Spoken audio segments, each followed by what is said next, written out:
En 2011, le lauréat du Grand Prix pour les sciences était Dr Amadou Sall. Ce spécialiste de la virologie s'intéresse particulièrement aux arbovirus et aux virus responsables des fièvres hémorragiques. Son équipe travaille beaucoup dans les prévisions épidémiologiques et a mis au point le premier test moléculaire pour la fièvre de la vallée du Rift. Voici une présentation de ce chercheur qui a reçu son prix cette année. Nous restons avec Oumar Diao. Spécialiste de la virologie, Dr Amadou Sall est directeur du centre collaborateur OMS de l'Institut Pasteur, dont il est aussi membre du conseil d'administration.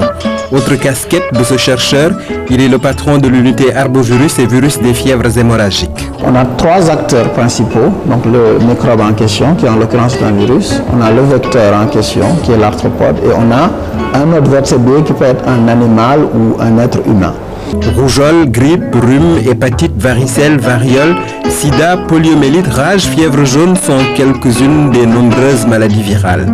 Les arbovirus, arthropode borne viruses, n'ont plus tellement beaucoup de secrets pour l'homme. Ce sont des virus qui sont transmis par des arthropodes, c'est-à-dire des moustiques, des tiques ou des phlébotomes, qui sont des insectes en règle générale. Ça, c'est pour les arbovirus. Et la deuxième catégorie de virus sur lesquels on travaille, c'est des virus qui sont associés à des fièvres et des hémorragies. Donc, pour vous donner un peu quelques exemples, un virus de fièvre hémorragique, par exemple, c'est le virus Ebola. L'équipe de Dr Sall s'intéresse aux maladies négligées et à celles dites émergentes. On a été une des premières équipes au monde à mettre au point un test moléculaire pour le virus de la fièvre de la vallée du Rift. On a essayé aussi, par rapport à un certain nombre de ces maladies qui sont très dangereuses, qui se manipulent dans des conditions de sécurité et de biosécurité assez élevées, mis au point des tests qu'on pourra bientôt utiliser au chevet du malade. Ancien pensionnaire du lycée Van Vollenhoven, devenu Lamine Gueye avant l'obtention de son bac scientifique, Amadou Sall a fait ses études supérieures en France jusqu'au doctorat. Il revient travailler au Sénégal au début des années 90. Je suis venu au Sénégal en 93 après un stage à l'Institut Pasteur de Paris. Pourtant, l'épaisseur de ses connaissances lui permettait d'exercer dans n'importe quel laboratoire suréquipé d'Europe ou des États-Unis. Il a choisi de se mettre au service de son pays comme un soldat contre des ennemis invisibles à l'œil nu.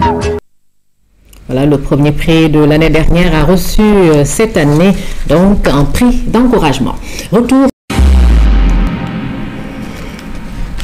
Mesdames, Messieurs, bonsoir et merci de nous accueillir chez vous. Tout de suite, les titres. Grand prix du chef de l'État pour les sciences, professeur Oumar Gueye de la faculté de médecine et docteur Amadou Sall de l'Institut Pasteur récompensé.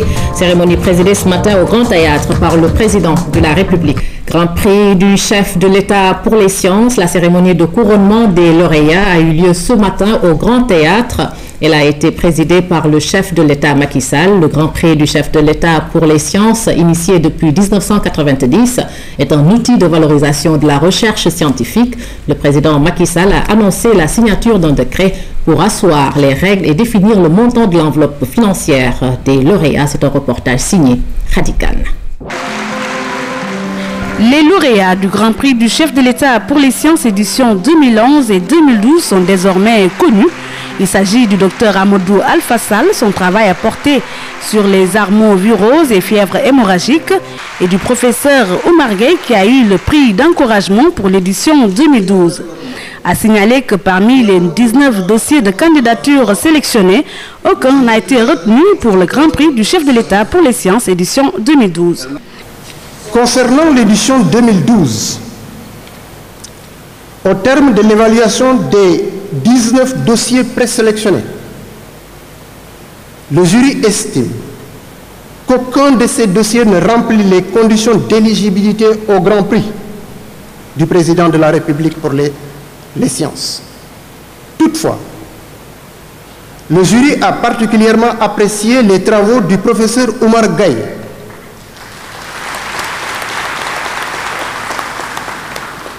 professeur titulaire de parasitologie à la faculté de médecine, de pharmacie et d'odontostomatologie de l'université Cheikh Anta Diop, portant sur l'élaboration de nouveaux outils et stratégies pour la lutte contre le paludisme au Sénégal, un agenda de 25 années de recherche, développement, intervention.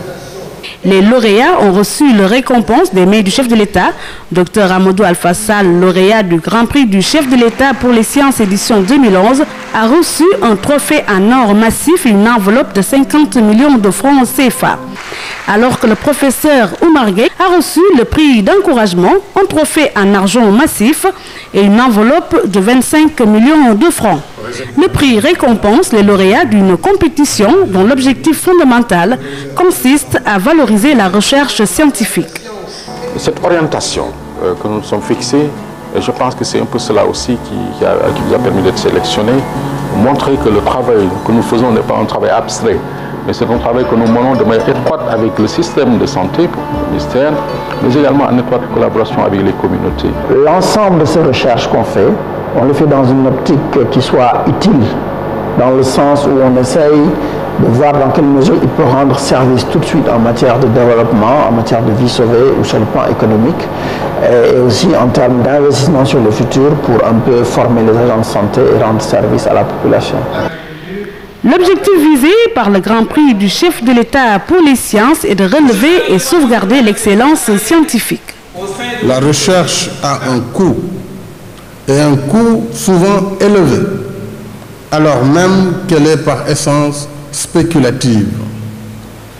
Rechercher, c'est aussi en effet prendre le risque de ne pas trouver. Par conséquent, l'entreprise privée, même quand elle a les moyens de financer l'innovation, est souvent réfractaire aux aléas. Il y a donc un équilibre adéquat entre la part qui revient à l'État dans l'incitation à la recherche et celle qui relève du privé dans la phase d'application et d'exploitation à grande échelle. D'où un réel besoin de partenariat entre le monde de la recherche scientifique d'une part et celui des affaires d'autre part. Le chef de l'État a annoncé qu'il va signer un décret pour mieux déterminer les règles de ce prix des sciences et définir l'enveloppe financière qui doit revenir aux lauréats. En ce qui concerne l'État, l'encadrement de l'organisation de ce grand prix mérite, Monsieur le ministre, que je félicite au passage, qu'un décret soit pris pour asseoir les règles et fixer définitivement le montant de l'enveloppe financière ainsi que les facilités à accorder aux lauréats, le cas échéant, aux chercheurs ayant obtenu le prix d'encouragement. Après avoir regardé le film sur les travaux des deux lauréats projetés pour l'occasion dans la salle, le président Macky Sall a pris l'engagement de doter les laboratoires d'équipements modernes. Je voudrais en outre inviter la communauté scientifique à travers les universités et l'académie, en relation avec le ministre de l'Enseignement supérieur, à nous produire un plan d'équipement et de modernisation des laboratoires. Nous l'avons vu, nos chercheurs travaillent dans des conditions extrêmement difficiles. Alors, je suis disposé à financer ce plan d'ici les 4 prochaines années. La deuxième problématique posée par le chef de l'État est la protection de la propriété intellectuelle. Dernier clou de la cérémonie, la photo de famille du président Macky Sall, des lauréats et des membres de leur famille.